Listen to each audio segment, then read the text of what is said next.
A baptism is a great way for a pastor to come back from vacation. You know that, right? Every pastor I know loves baptisms. We get to stand alongside the gathered community, look a child of God in the face, and speak the deepest truth about who she is. God's own, eternally loved, boundlessly valued, marked with the cross of Christ forever. Vacation is great, but a baptism is always a good thing to come back to. I'm glad we're bringing you to the water today, Liana. There's just one problem. The Bible has lots of lovely readings about water, but we didn't get any of those in the lottery of biblical texts served up for us this morning. Instead, we got bread. Lots and lots of bread. If you've been here the past couple of weeks, you may have had your fill of bread already. This is sort of the official bread month in church. It all started 2 weeks ago when Jesus fed 5,000 people with a boy's lunch of 5 loaves and 2 fish. There was enough bread for everyone with leftovers to spare. And that was just the beginning, because the way John tells the story, the crowds want more. They want more bread, more nourishment, more of whatever it is that Jesus has. And so they go looking for him the next day. And what follows is a long dialogue, long enough for 3 weeks of Sunday readings about, yes, bread. Pair that with some bready Old Testament lessons, and you have a month that might be a little difficult for those who prefer rice or corn or quinoa. But there is hope. Because when the Bible talks about bread, it's really talking about more than flour and water and yeast and heat. It's talking about hunger and satisfaction.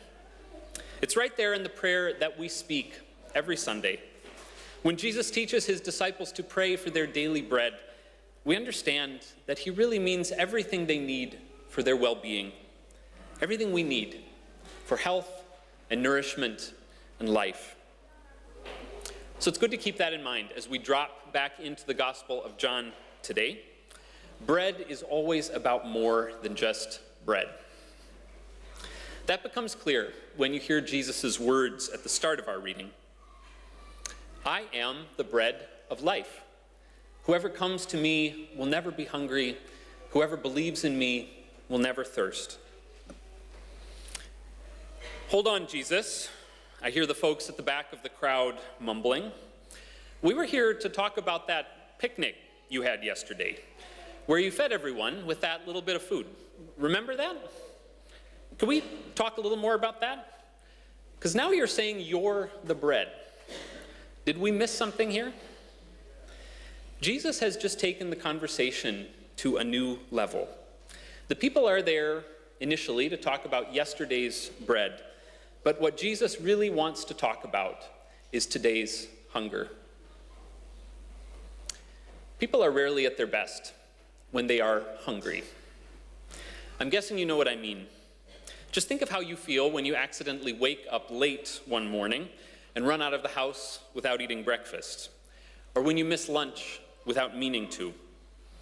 How do you respond to others in those times?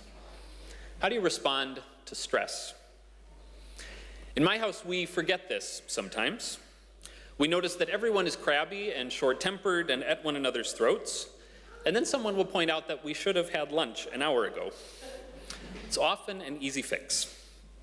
Sound familiar to anyone?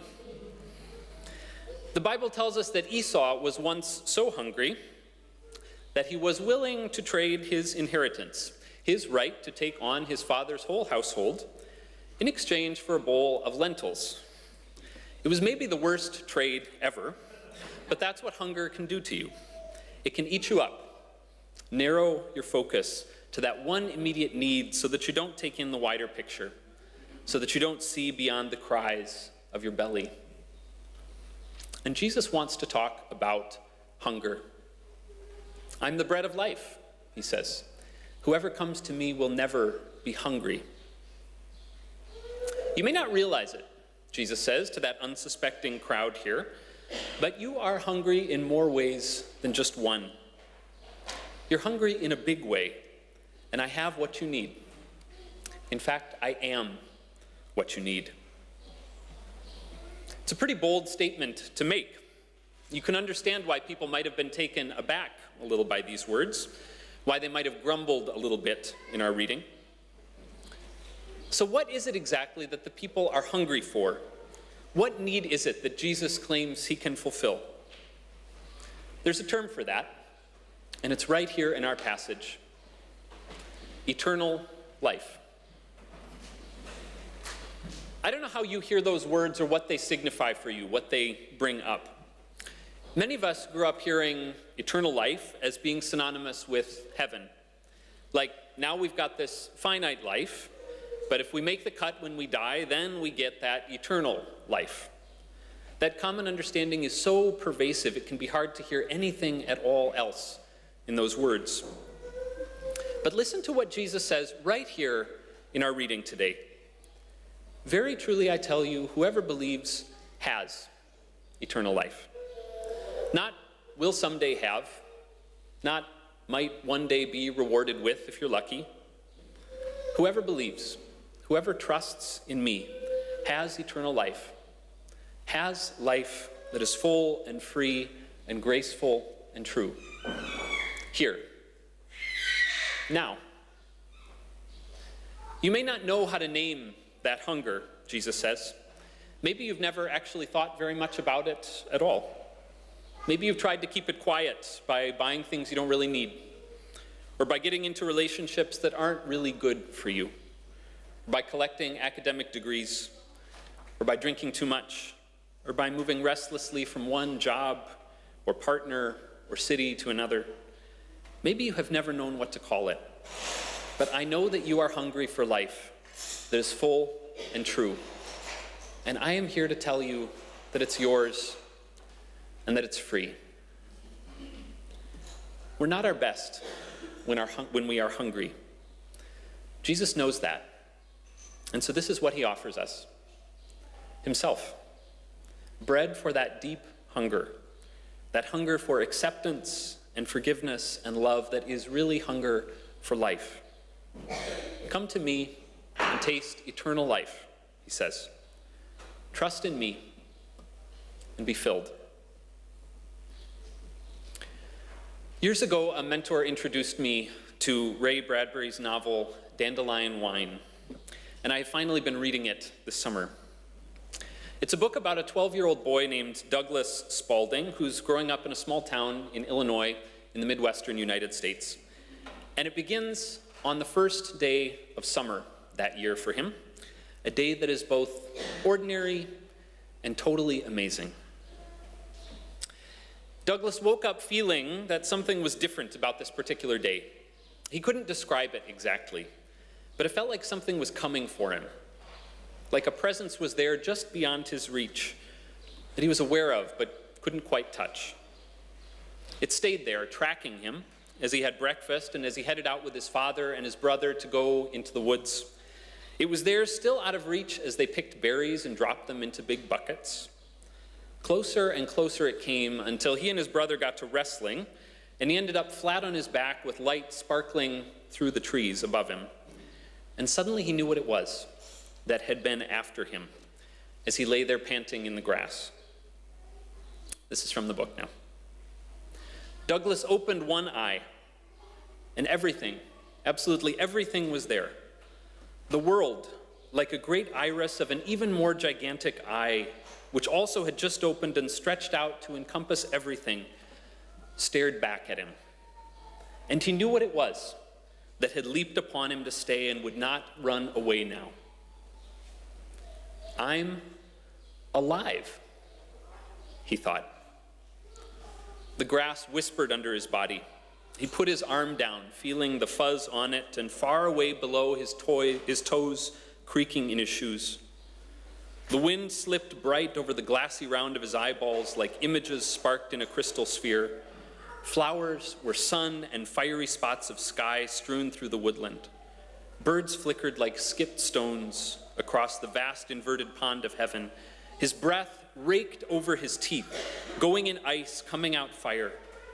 Insects shocked the air with electric clearness. 10,000 individual hairs grew a millionth of an inch on his head.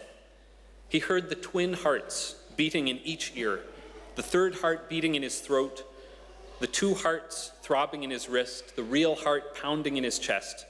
The million pores on his body opened. I'm really alive, he thought. I never knew it before. Or if I did, I don't remember. Maybe that is what the gospel feels like. Maybe that is what the bread of life tastes like. Liana, in just a few minutes, we will gather around you with some ordinary water and some words of promise. We will name the sacredness of your life, remembering that God calls you by name, envelops you in love, gives you a home within God's own life. And as the rest of us see that water poured over your head, we maybe will glimpse something of the wonder of it all over again. That God comes to us hungry people and offers us more than we knew to ask for, again and again. The gift of abundant life that is full and free, eternal even. When his little epiphany had begun to settle down, Douglas turned to his brother and asks a simple question. Tom, he says, does everyone in the world know that he's alive? I hope that today, around words and water, around wine and bread, you will know that you are alive, really alive, and that we might see again what a gift we have to share. Amen.